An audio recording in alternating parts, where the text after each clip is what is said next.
Cinéma ne y'a lajɛ san duuru kabini don fɔlɔ min su min ne ye cinéma lajɛ a ye ne ka fɛn bɛɛ yɛlɛma nka diɲɛ la yecogo daga denmisɛnninya bɛɛ na n b'a fɛ ka fɛnw faamu n b'a fɛ ka fɛnw ye alors an tor'o de la sa fo ka na siw lakɔrɔbaya an bɛ taa siw sɔrɔ cinéma na.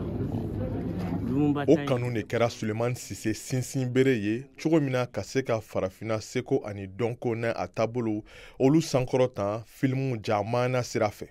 A ka kalanw kɔfɛ Moscou, Sulemani Sise ale y'a ka filimu dilan baara daminɛ ni jata fɔlɔ de ye sani san 1975 1975 k'i ka jamana fɔlɔ denmuso bɔ.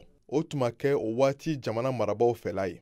Sulemani Sise y'i banba ka jamana filimu wɛrɛ bɔ. Baara o sababuya la a ye a ka étalon d'or jɔnjɔn fɔlɔ sɔrɔ FESPACO la san 1979 1979 san 4 o kɔ a ye a ka FESPACO jɔnjɔnba filanan sɔrɔ fiɲɛ sababuya la.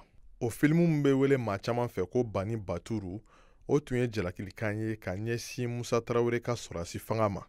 Nka Sulemani Sise ka filimu min ye kɔba ani babaw tigɛ o kɛra yelen ye o mun bɔra san 1981.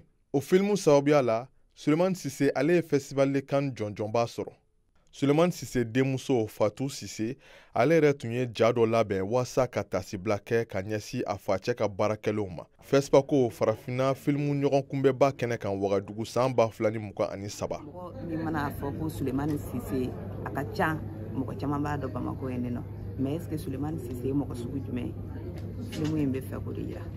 Adamadenya sira fɛ mɔgɔninfinya sira fɛ mɔgɔ min don mɔgɔ walanwalanen don mɔgɔw ka d'a ye a bɛ don mɔgɔw la mɔgɔninfinya b'a la a ɲinɛ ka bon kosɛbɛ vraiment n y'a dabɔ o de kama mɔgɔw k'a dɔn o mɔgɔ sugu don.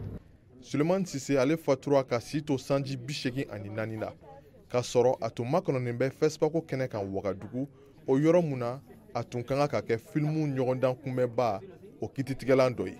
I n'a fɔ a deli ko a tun bɛ taa ɲɛ ka bilasiralikan di farafinna sifiw ma. O de fɔ denmisɛnninw ye kɛlɛ an nana min kama an k'a kɛ kɛlɛmisɛnnin ninnu ka i don kaso la ka fɛn kɛ ka sɔrɔ i bɛ tiɲɛ kan continuer k'i ka baara kɛ o dɔrɔn de bɛ sarali kɛ.